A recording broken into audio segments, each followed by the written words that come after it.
Well, it will be interesting to see how that eventually plays out and hear what they all have got to say, even as far as talking about the bigger telecom companies muzzling the smaller ones. But we'll leave that for when that hearing begins.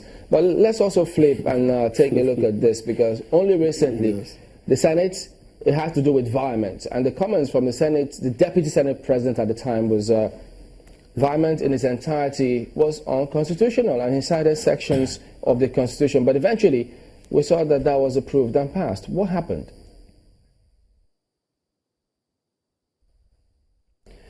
Well, you see, in some of these issues, there are positions that can be taken. The two positions may be right, because, but environment itself as a process, I think, is something that is allowed, where you try to move. Environment, you are not adding anything to any of the benchmark, to any of the aggregate figures. All you are doing is in the existing pool of allocations, you are saying that, look, I've seen some deficit here, I want to move 10,000 here to another budget, okay, or I want to move some amount here to another, head. I think that is what happened in environment, and that is exactly what we have done here. And you will recall, that in the passage of the 2016 budget, when we came to brief Nigerians, we said in arriving at the budget that we first passed, there are issues and gaps we have noticed. And these gaps are, there was a shortfall in the personnel cost of the military and some paramilitary formations. There was a shortfall in the amount of money meant for payment of feeding of Unity School students. Here, I think it was 370 million, if I recall vividly. And what happened was, out of error, one way or the other, I think it was just written as 37 million. So that was a huge gap. And the other aspect was amount of money required to mobilize, the NYSC. And so many other areas like that. So these are the same issues that are back to us now for environment. So what we have done in the first instance is exactly what we now have to fall back to. And I think these are some of the issues that I have raised several times, that it is the duty of the National Assembly to appropriate. And in appropriating, we have a duty to make sure that every issue, when we engage the MDAs and we see gaps and deficiencies, it is our responsibility to make sure that those things are addressed, because it is our powers to appropriate. And I think this particular episode is a clear definition of why we should be encouraged, we should be supported to do what we need to do when it comes to budgeting, because we are representing the people, and definitely we are better placed to understand the problems of the people more than any other arm of government, because we are on ground, we go back to our electorate, we are dealing with the issues, and we have the power of oversight over the MDAs, the executive. And so in this light, it is possible certain things that may not be seen or said during the course of oversight, we will see it, we will understand it, and it is our duty to make it right.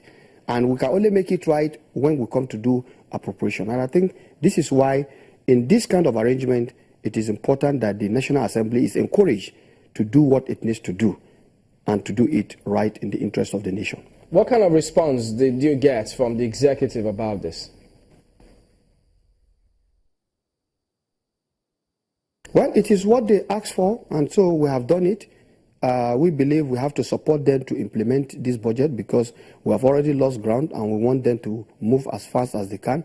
And so it's been approved, and we look forward to implementation. And as it is already, we are in various stages of oversight. Various committees have been going out over the past 1 month to do oversight. Sometimes that is why if you look at the chamber, you may tend to think the chamber is empty, but many of our colleagues are out there. There was a timetable, and the timetable has given different timing to the different committees to go out and do their oversight. And so that is taking place in preparation for receiving the 2017 budget, because you need to know your performance to be able to see exactly what you need to do as a projection for 2017. So this is taking place, and I think that is, our own way of working to improve our efficiency, increase our performance, so that at the end, like I've said, we have a legislative agenda as a benchmark. We want to gauge ourselves, we want to assess ourselves at the end of the day, and so we are doing it.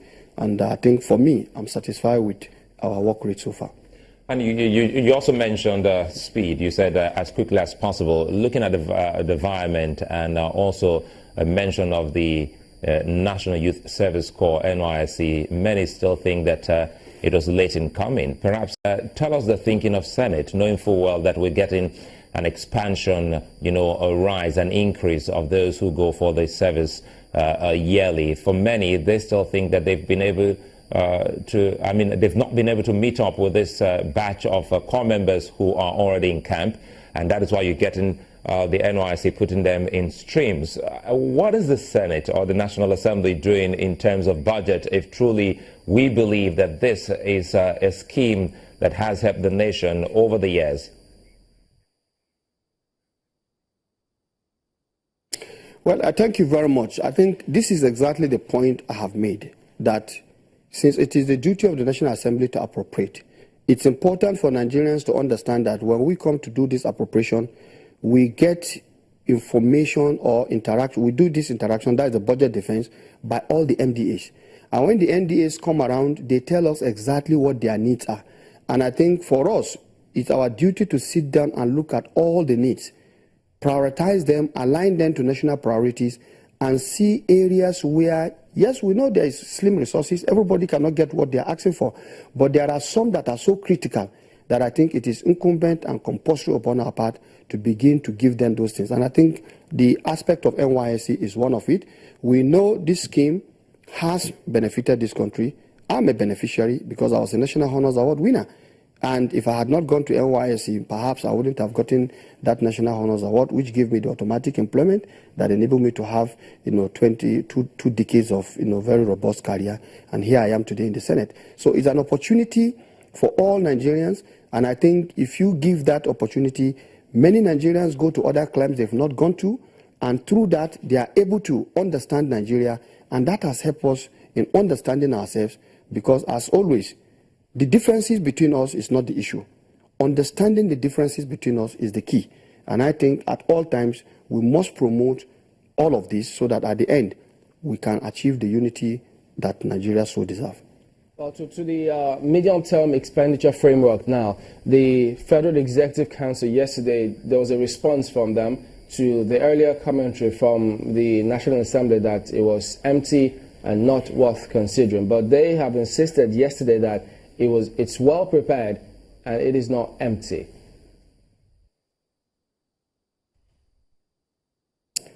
Well, we're not going to join issues with the executive in trying to debate, various positions. What is important here is that the debate was done, and in spite of all the comments that has been made, I think it is trying to point out gaps. And so at the end of the day, this same MTF has been referred to the Committee on Finance and Appropriation. And we're going to engage the MDAs. The Minister of Budget is going to come around. I think tomorrow we're going to have, today, I think we're having a meeting today, the MTF, today, Thursday. So at the end of the day, we are engaging the executive as always, so that we look at all the gray areas and all the issues. At the end of the day, I want to assure Nigerians that, of course, the MTF is a necessary document that we must pass. And when we point out all the key issues, it is the duty of the executive to provide answers to them, to clarify those things, so that at the end of the day, we're on the same page. And I think that is going to happen. Now, the beauty is that now we see the National Assembly now embracing more of the social media. I still can't forget that talk about, some move then when a lot of people thought there was going to be a ban on the social media from the National Assembly. Almost every time we see the National Assembly tweeting and telling us that they are live on Facebook as well.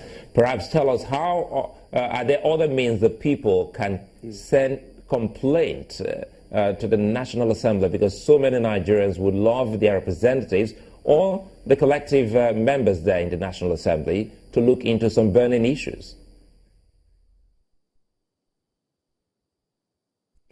Well, like you rightly said, I think today we are lucky we have various medium of communication. And as, representative of the people, if you remember, even though many people protested, but at the end of the day, of course, our telephone numbers are out there. And through that, people send text messages, people send WhatsApp. But most importantly, I think we are working to improve platforms. And I think, like you said, that is why we're having both Twitter accounts where we try to give information on what is happening. We also have what do they call it, Facebook accounts where these informations are there. And there are also a series of, numbers designed for WhatsApp so that, the proceedings of the day, the decisions taken, and all of these things are, sent out. But like I would say, I think we also have to commend the Senate Press Corps. They are doing a very great job. They help us to disseminate these informations, and then, both in print and electronic media.